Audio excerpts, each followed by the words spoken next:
Marcus had 2 hands, 1 dream, and nothing left in between. He was 34, a quiet carpenter who owned a tiny workshop his father had left behind. His father had once said, "A man is not measured by what breaks him, but by what he rebuilds after." But it didn't feel like that now. His workshop was quiet, too quiet. The machines had stopped humming, the orders had dried up, and a big red final notice letter sat on the workbench like a ticking time bomb. The rent had gone up, business had gone down. One client had sued him over a table leg that cracked. Another blamed him for a late delivery caused by a storm. Now the bank wanted his shop, his only identity. And to make matters worse, his younger brother, Liam, had just called him from prison, again, asking for money, again. Marcus stood alone in his shop, and slammed his fist on the table. A piece of wood fell, and cracked. Just like everything else, he walked back home that evening, shoulders sagging. His apartment was above the shop, small, dusty, lonely. On the wall was an old photo of his dad, wearing a crooked smile,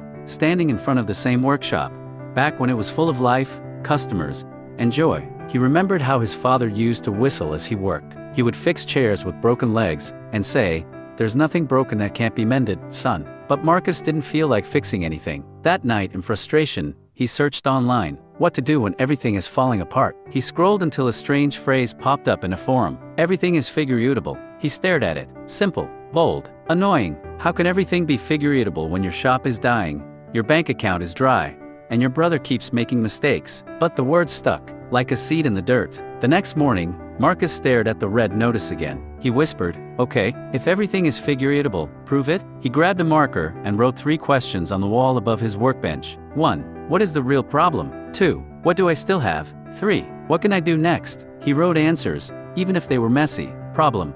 Business is slow. I'm losing the shop. What I have? Tools, skills, Instagram page. A few loyal customers. Next step. Reach out. Try something new. Fight before I fold. Marcus decided to record a video of himself making a small coffee table from scrap wood. No fancy edits, just hands and honesty. He posted it with the title, "What I Make When the World is Falling Apart." That night, the video got 12 likes. The next day, 53. A week later, over 900. A message popped up from a woman in Texas. "I want this table. Can you ship to the US?" Marcus began making short videos daily. He showed his failures, his glue mistakes, his crooked lines. He talked about rebuilding life through wood, one piece at a time. People related. He started offering virtual DIY workshops. First 5 people joined, then 10, then 20. He called Liam in prison, told him what he was doing. Liam said, "You think you can really turn this into something?" Marcus replied, "I don't know, but I'm trying to figure it out." He paused. "That's the difference now. I don't wait for the perfect plan. I move, then adjust." Liam stayed silent for a moment and said, "Maybe I'll try the same in here." For the first time in years, Marcus felt like a brother again.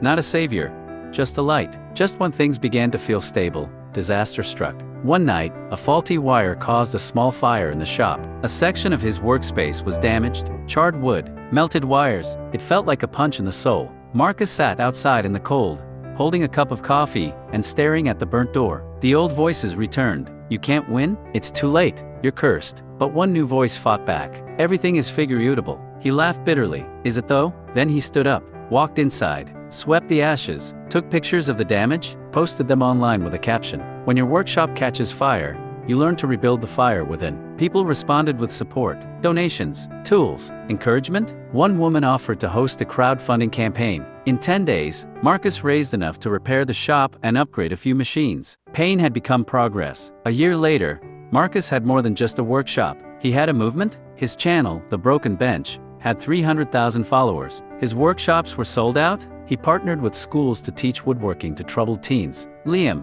out of prison, now his assistant, learning to shape both wood and himself. One afternoon, Marcus stood in front of a group of students. He held up a piece of wood with a knot in the middle. "See this?" he asked. "Most people throw it away. Too flawed, too damaged." He smiled. "But this knot right here, it's stronger than the rest of the wood. Because pressure makes it dense. The flaw becomes the strength." He paused. "You're not broken. You're knotted with strength." Later that week, a young man messaged him, "I want to be like you, but I've messed up so much." Marcus replied, "I messed up too. I lost things I loved. I failed people. I nearly gave up, but I learned the truth. Not all keys are found. Some are built. You don't need to have all the answers. Just the belief that they exist. Everything is figureoutable. One cut, one nail, one step at a time."